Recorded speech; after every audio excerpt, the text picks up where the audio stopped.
Who would like to present? I'm gonna record it, so. Okay, with that, okay? That's great. Thank you. Christine's driving, so I think I can introduce him based on the email I have here. Eric Koch, sitting at the end of the table here. A software engineer, in the U.S. Army Reserve. And he received the District 762 Global Grant Scholarship to pursue a Master of Science in Cognitive Science at University of Edinburgh in Scotland. And we're currently working on building artificial intelligence technology to support national security. Okay, that's a little bit above all of our heads, but hopefully keep it down. He'll explain. Sure. Anyway, he had a bachelor's degree from MIT. And also read here that the resident of Navy Yard and runs on the national ball. I guess you don't have a guard like that Schumer does. So you feel very safe down there. And apparently fluent in he's lived in Russia, China, and Pakistan, and he speaks Mandarin, Chinese, and some Russian, and lived in Russia, China, and Pakistan. And so let's see your we'd love to have you come up and speak to the United States in Edinburgh and with Rotary clubs throughout this and thank you. Thank you so much for the introduction. Thank you for coming. And I'm sorry again for being late today. I've been over next door working with a bunch of nurses. I was helping them move boxes from their cars, and they all just assumed I worked there and thought I was really odd for introducing myself to all of them. I thought their club was just tardy and all women. Turns out that it was not the club at all. So thank you for your patience with me. And I'm really glad that I was able to find a spot here to show up. But anyways, How did you realize that it was not the Rotary? So right before 7:30, I started getting a little impatient. I was just wandering around, and someone came up and asked me for a pen, and I gave them a pen, and they said, "No, don't you have a Marriott pen?" And I said, "Why would I have a Marriott?" Oh wow. Yeah. Oh wow. So I told them, "No, which nursing hospital are you from?" And I said, "I'm a nursing hospital." So it was a little bit of a misunderstanding there, but we got it. So I'm Eric Koch. We pronounce it Koch. I'm from a part of Kansas City that has Kochs and Cooks and Koches. Unfortunately, we tried to adopt the Koch name to get some of the inheritance, but it hasn't worked out so far. Kevin, can you move the microphone? Move it. Sorry for interrupting, but the microphone is not so good today.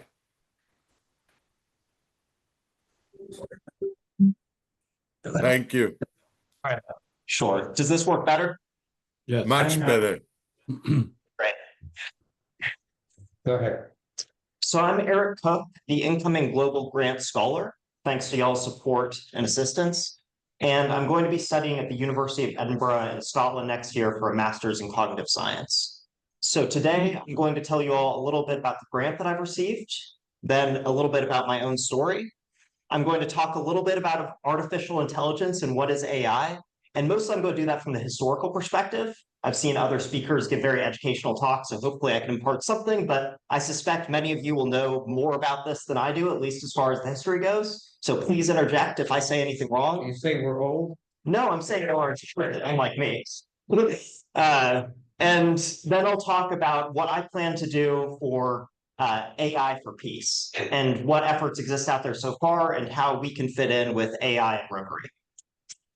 So I'll start off by explaining my grants. I'm receiving the Rotary Foundation Global Grant to study in a foreign country. Formerly, this was called the Ambassadorial Scholar Program. And actually, both of my parents met as ambassador scholars in the UK. So that's how I found out about Rotary. They never became members of a club. So fortunately, it worked out for me that I could similarly apply for a global grant now. And the focus area that I'm looking to work on is peace building and conflict prevention. So I've worked in the military, and now I'm seeking to, instead of just holding a big stick, try to do something to actively promote peace through other means. So I'll be studying in Scotland for 1 year. We have a partner club over there that's sponsoring me, and I'm being sponsored by the Washington Club of DC, the Lunch Club, down in just north of the White House. So to tell you all a little bit about myself, from Kansas City originally. My father is a history teacher, my mother's a lawyer. And I grew up very interested in solving big problems. At one point, I wanted to be an astrophysicist, and I wound up going to MIT to study engineering. But throughout that time, I've always been very interested in service as well. My father had a bunch of military history books around the house, which I read and served as propaganda for me for most of my young life. So I wound up doing ROTC at MIT. So working as a cadet during the weekends and my evenings to train to be an Army officer after graduation. When I graduated from MIT, I became a tank officer for a little while. I thought there was nothing cooler than tanks. And at some point, someone in the military told me that my skills in software engineering and robotics would be better spent in other parts of the military, that we wouldn't have robot tanks as soon as I hoped that we would. So I shifted over into the cyber part of the US Army. So I went to hacker school down in Georgia and then trained up on how to hack into adversarial or friendly networks, and went to Fort Meade in Maryland to work on underlying software supporting our offensive cyber operations there.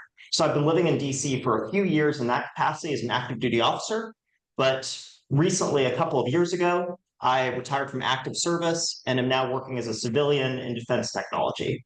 I work at a company called Scale AI, which is a smaller mid-sized AI startup that's working in the commercial side, provides the data to the big AI companies to train their AI models, but in the public sector side, builds artificial intelligence tools to support the federal workforce and the military. So I've worked in AI for some time, but this whole time I've generally been trying to support the US military to achieve peace through strength. I've always thought that we can best avoid conflict by making sure that we have sufficient deterrence that other people would not attack us. Also, the US military is a little bit of an easy button to service. During your time in the US military, you always feel that your career is directly aligned with some kind of purpose and mission. Now, when I got out of the US military, I'm still in the reserves, but it didn't feel as much like working in defense contracting was directly aligned with what I wanted to be doing to and what I could do, just more direct efforts, not necessarily just at building strength, but also at pursuing peace. So I'm going to shift a little bit into discussing what is AI before I talk about what I plan to do with AI for peace, because I think it'll help understand the context of how I understand AI. A lot of people now see AI as ChatGPT. So chatbots online, you type in something and a magical chatbot is going to respond and send you text. But to me, AI really started back in 1791 with the discovery of Luigi Galvani. Now, if anyone's familiar, Luigi Galvani was playing with animals, with frogs, and zapping them with electricity. So he saw the frogs spasm, and then that's when people started discovering that the animals were living through use of electricity. The electricity was core to their actions, to their decisions, and to their proto-thinking. Now, that led to the course of 1800s, a sequence of breakthroughs in neuroscience and understanding of the brain to realize that we have neurons, that neurons are connected together, and they're how we think. Before that, a lot of people had thought that we thought with our hearts. That's why follow your heart actually had a different connotation before modern times. And then simultaneous to all of these discoveries in understanding how the brain works, a lot of people were building computational devices. So if anyone's familiar with Charles Babbage and Ada Lovelace, around the 1820s, they built a mechanical machine called the difference engine and programmed it to be able to solve computational problems. So we've got a developing and understanding how the brain works, and a developing and the ability to make artificial devices that can perform computation. In the 1900s, we started to merge these a little bit, where we started to have digital or electronic devices that could perform these computations. And everyone wanted to start doing more and more to make those computations performed by the devices not just do addition and subtraction and multiplication, but do more of whatever it is that the brain does. So a field began to emerge in the 1950s called artificial intelligence. If you're familiar with Alan Turing's Turing problem, that was developed in 1950 when Turing wrote a paper and said, we can see that we're kind of moving in the direction of building these artificial brains. The way we can tell that we've actually built one is if we put a wall between a person and a machine, and the machine spits out words, and the person can't tell the difference between those words coming from a machine or a person, we've basically made intelligence. Since then, we've learned intelligence is a little more than that, actually. But in the 1950s, there were sequence of defense projects, especially centered around something called the perceptron, that led to breakthroughs in the emergence of artificial intelligence. So for the first time, a naval research project was able to simulate a few different neurons connecting together, like the brain would, and it could solve pretty basic problems. So around that time, we started to have the Jeffersons, we started to have belief that within just a few years, we would have artificial intelligences that could be little robots folding our laundry, doing our dishes, and doing absolutely everything that we could possibly imagine. That didn't actually pan out. Over the next 20 years, there started to be something called an AI winter, because we just didn't achieve what we hoped that we would. And someone wrote a paper at MIT saying that this is actually mathematically really unlikely that this will ever work out. You guys will never solve this problem. But then another breakthrough coming from someone else in Caltech or MIT created an algorithm that can improve the learning of these basic neural networks, these simulations of the brains that started to solve bigger problems. So we could start to build AI machines that could beat humans at backgammon, then chess in 96 and 97, and then AlphaGo in 2016. Sequence of other breakthroughs have led to self-driving cars, to image recognition. So the DARPA Grand Challenge in 2004 saw a car drive about 7 miles in the desert. And now today you have Teslas driving hundreds, millions of miles around the country. You have self-driving taxis over in San Francisco. But the point of this is all to say that we have this simultaneous emergence of both understanding of the brain and the ability to build devices that can do computation, but we can't really arrive at a consensus around what intelligence is because we don't really understand it. So the field of cognitive science or computational neuroscience has generally been the attempt to understand the brain through building models of it. Artificial intelligence has branched off and really just tried to make these techniques that we already have to mimic the brain better and better. But the real breakthroughs come from actually going back and trying to understand how the brain works in the first place. And the new understandings of how the brain works helps us make really new techniques that drive forward our ability to model new things. So we'll shift into how does all this get into peace? Well, there are a couple of AI policy efforts that already exist. So one is AI safety. A lot of people are concerned that AI is going to take over the world. So it's called existential risk, and they're trying to stop that. There's also AI ethics, which is focused generally on making sure that when we use AI for basic tasks in our lives, that we do it with justice and fairness. So when we build recruiting AI teams, that they don't just hire men over women because all of the data shows that a company has previously hired more men than women. But the area that I want to focus on is a little more focused on actual direct application of the AI to solve these problems. Go ahead, sir. Excuse me. Yeah. Isn't the computer and IBM part of this story? Could you have Yes, mentioned absolutely. computer yet? Thank you. In at some point. Yeah, thank you for mentioning that. No, I brushed over my history and didn't go directly into a little bit more detail of in the 1940s, we started building computers for the first time over in Bletchley Park. So funded by the UK for code breaking efforts. That's what Alan Turing and others were working on. Okay. The first big one was Colossus. But it was that late, 19? Yeah, 1940s was when we were having the first electrical computers. No, thank you. And IBM specifically was the team that built that Deep Blue in the 1990s that beat Garry Kasparov in chess over in the UK. So I think it had something to do with the code. They were trying to break through the German code thing they go machine. That's what the whole idea of the Turing machine. I guess. exactly. Yeah. There's a really good movie about it. Yeah, the imitation game, I think. Right. Please go into more questions if y'all want to keep going. How old are you? I'm 28, sir, or 29 actually now. Continue with It's impossible. So I'm focused on trying to understand how we can use AI to support peace building efforts. I don't really know as much about peace building. There's also nowadays a peace scholar program. So Rotary supports young men and women to go study how to perform peace building and conflict resolution. I chose not to do that because I have more of a technical background. And I just want to learn more from those people who are a lot smarter at it than I am, and then try to help them with the technical side of how do we apply AI to their problems. But there are a couple other components that I want to work on. So I'm still a member of the US Army Reserves. I spent the past 6 months working with Special Operations Command, building AI to assist them.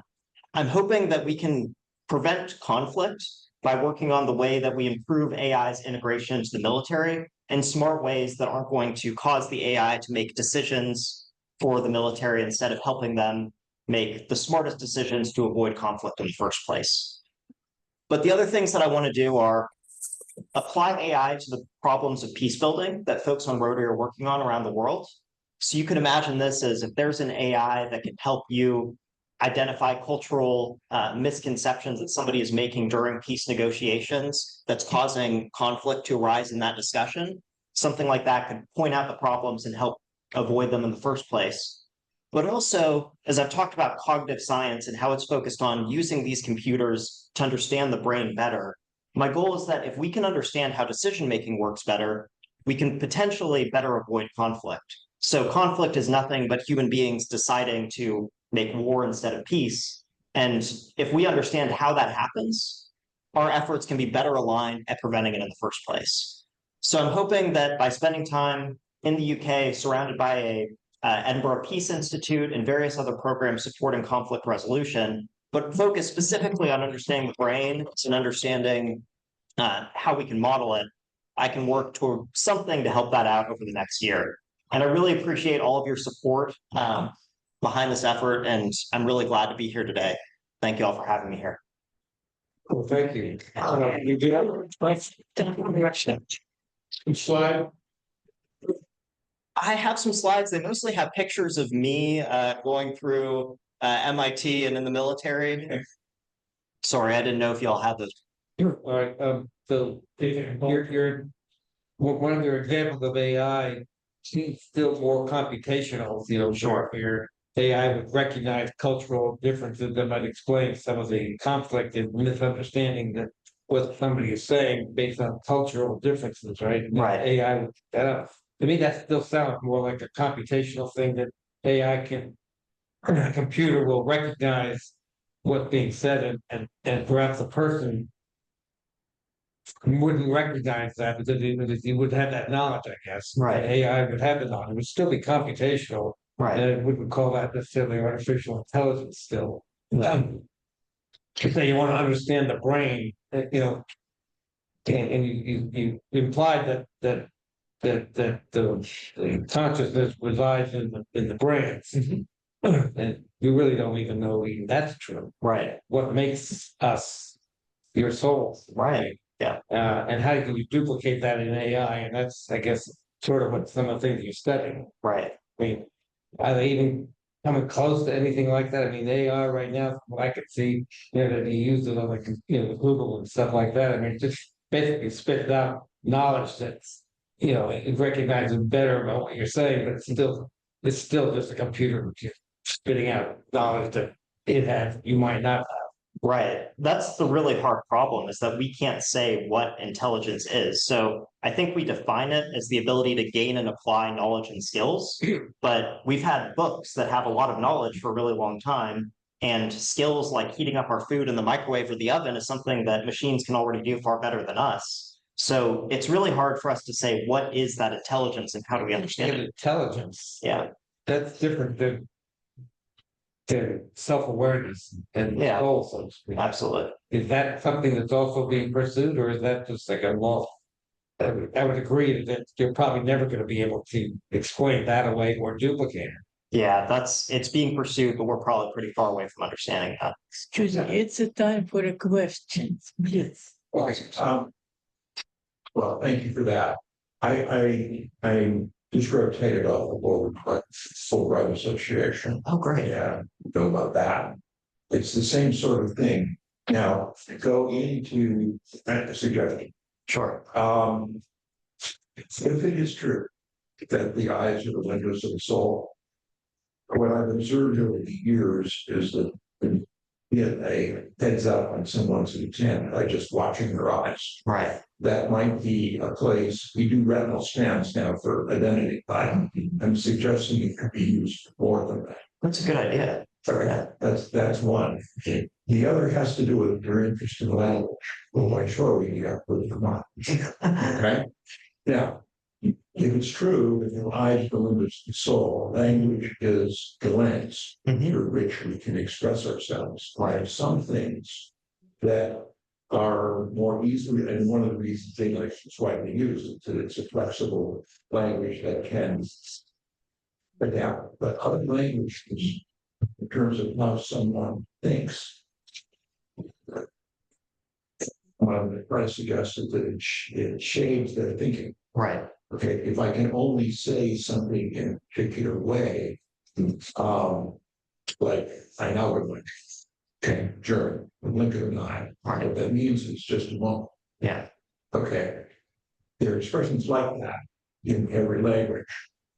And if you started to put together, what I guess I'm trying to suggest is put together, use AI, try to link some of these linkages between language and say the responses of the eyes, pupils get bigger, pupils get smaller, that kind of thing. So I'll stop there. I don't want. No, those are good ideas. Thank you. Yeah, I appreciate that. So then, I think AI too is benefiting from quantum computers. Right. I have been, And millions of times faster than anything we had had before. Absolutely. And that could lead into getting to the point of the computer being aware of itself. Yeah.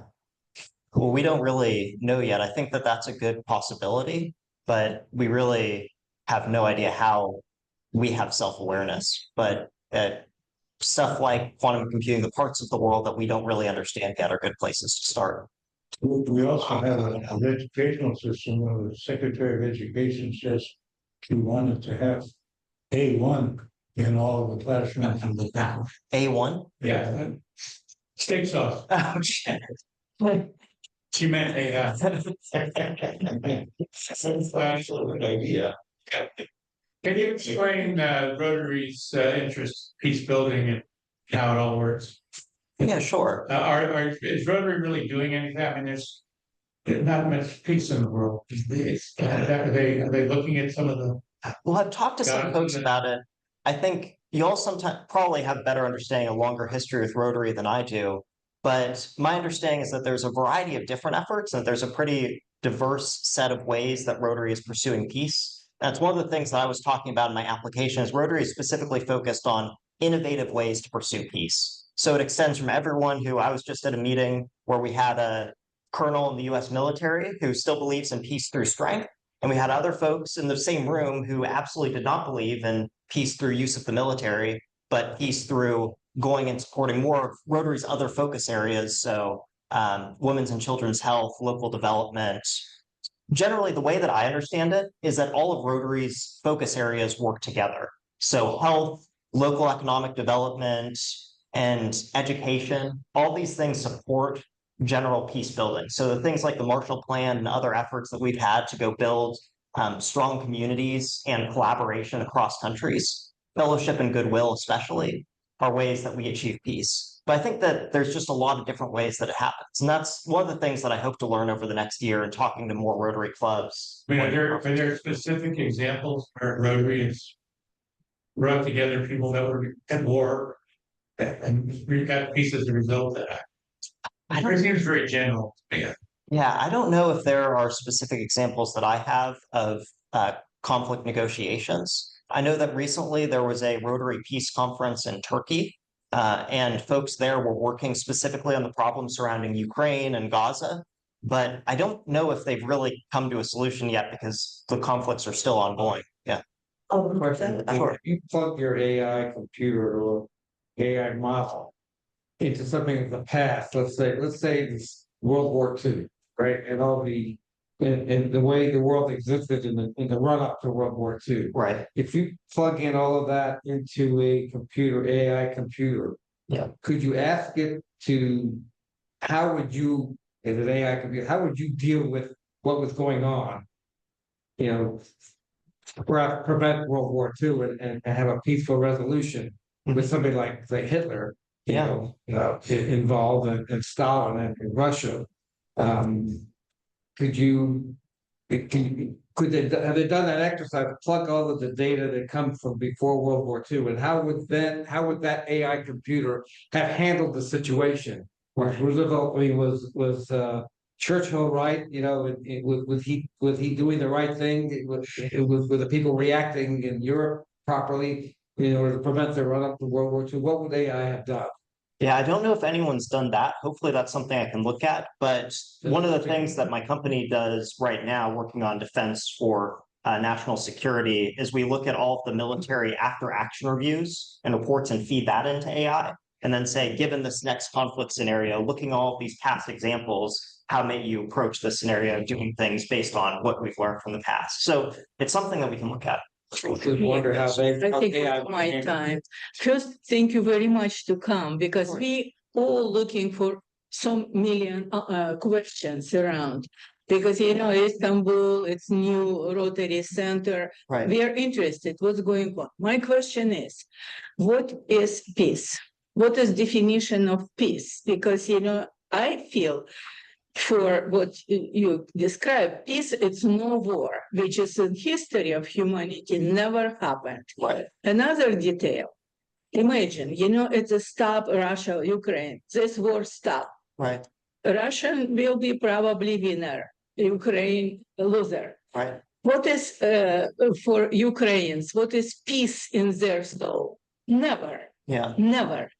And what about, we talk, you will make a peace in the world.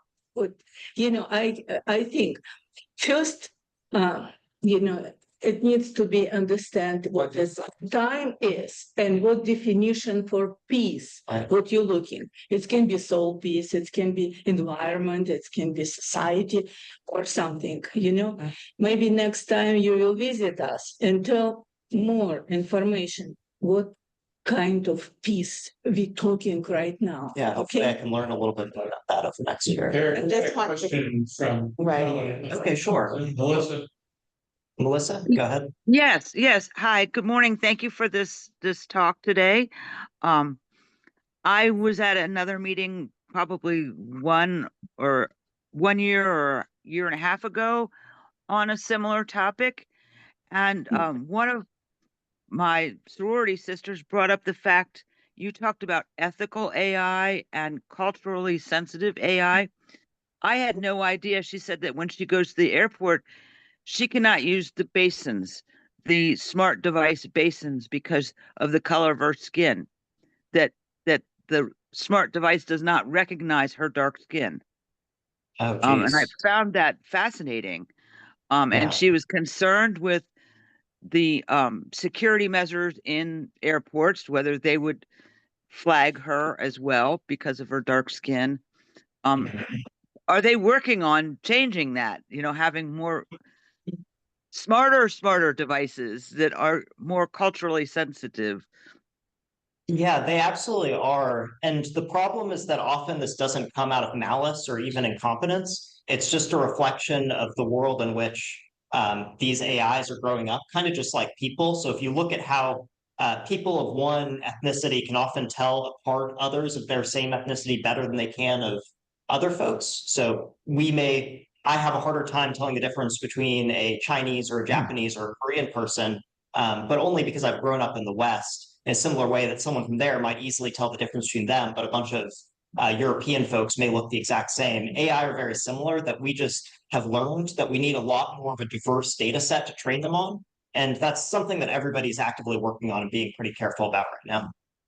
Can I jump in just a second, Rob? I think what we're suggesting is the need for inclusion of intuitive, incorporation of intuitive thinking into these algorithms. Right. Because right now the power of the wisdom of the utility of these AI systems is that they can make a decision very quickly, very precisely. The line is here.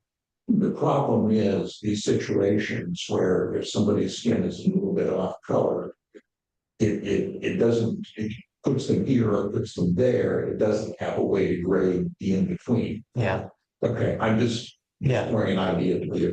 thank you. But I'm sure. I did have a question. Sure. What are some of the other, I guess, maybe this is not the right word, industries of AI that you may be looking at, in terms of your work that you do at, Edinburgh Yeah.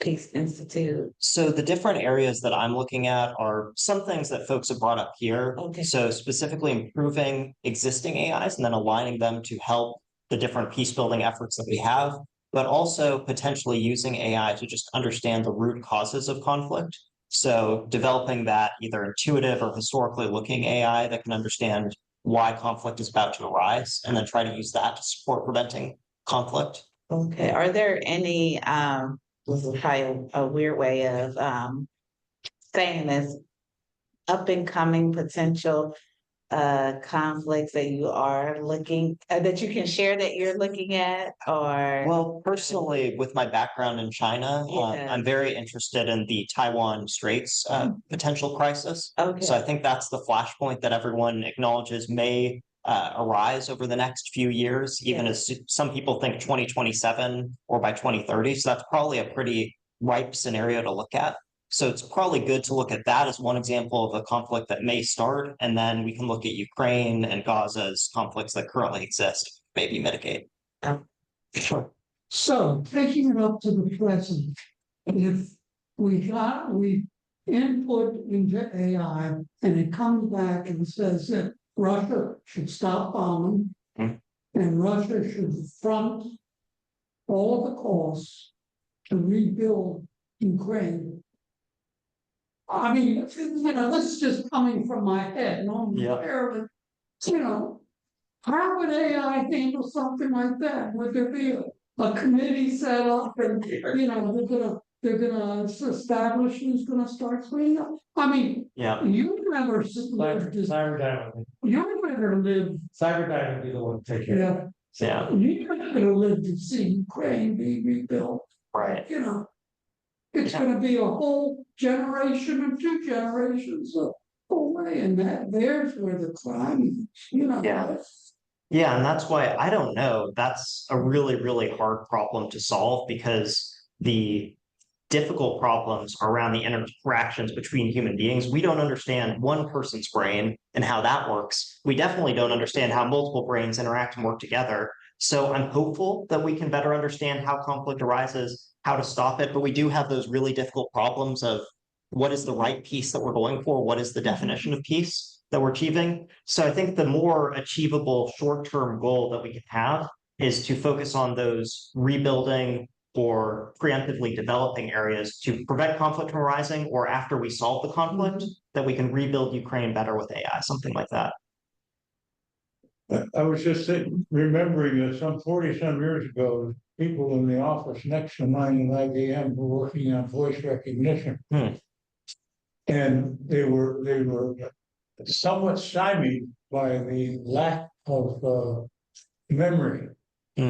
But memory in those ensuing 40-some years, memory has become cheap and fast. That's got to be part of the process that the brain goes through, that it has instant access to memory. Right, that's 100% right. And actually, memory is one of the perfect examples of how we don't understand how the brain works yet. So the way that we've built AI so far does not at all mirror the way that the brain performs memory. So we store the memory right now in a bunch of bits, so ones and zeros. The way the brain stores memory that we understand is through this constantly moving network of connections, and that it has certain steady states that mirror memories in your brain. So a few different neurons are lit up in kind of a standing wave, and that will reflect your memory from childhood or your memory of your marriage or something like that. It's not at all the way that it works in these modern systems that are not network-based. So we really need to figure that one out better. Fascinating. I had a question. You had a screen in your slideshow. This the picture over here on the left. Uh-huh. Can you explain that? Sure. That is a diagram from one of my classes at MIT. I was working on a global engineering project for my capstone. I was working on mechanical engineering and robotics, but the project that I was working on was a little bit more mechanically focused. So we were trying to solve the problem of Indian farmers on terraced fields couldn't use regular tractors. So generally they would use very, very small machines or just hand-used plows to till their fields. And we were trying to build a motorcycle that had a tractor attached to it that they could drive around and navigate the turns on the mountains. It was an extremely fun project, but there was a lot of nerding out in front of whiteboards, drawing kinematic designs around how the different parts interacted. Okay. Bicycles. It was a bicycle with at first it had a skateboard underneath, and then we swooped that out with a pintle hitch, so a ball-like hitch with a rotating little board for you to put your feet on, and that's how we stabilized the bicycle and then motorcycle. Yeah. Thank you. Sure. Little suggestion, probably it's a feminine side. You talk about, I know, I read and I saw conference, convention about ethical artificial intelligence. Right. And of course, it's a technical progress, something come. Remember, atom energy came, atomic energy. Right. And what's now? Atom weapons. Everybody, people fighting because they have this. Artificial intelligence, computers come more next level, cognitive, so how society will use it? Yeah. Maybe somebody will check it, but I think it's impressive. Right. We have to pay for technical progress. Well, thank you. Thank you so much. I'm very impressed. I asked questions, what is it gonna be for the future? Because if this is our future, I'm feeling a little bit better. I should make you feel that good. Well, I just wonder where my grandkids are gonna be. And they're exceptional in a lot of ways, and I just see something here that, Thank you. we're in good hands. Thanks. Yeah, and I respect military. I respect military so much. So, I grew up You guys want to Russia. hear it? You guys want to hear an AI joke that I heard a Yeah. comedian say? How everybody's Sure. conditioned to be rewarded for things. And he said the AI always says, "Oh, that's a good question." And he said it would be better if it said, "That's a really stupid question. I'm glad you ran it by me first before you went out in the world and asked that question." There you go. Thank you, Melissa. All right, with that said, this ends our meeting.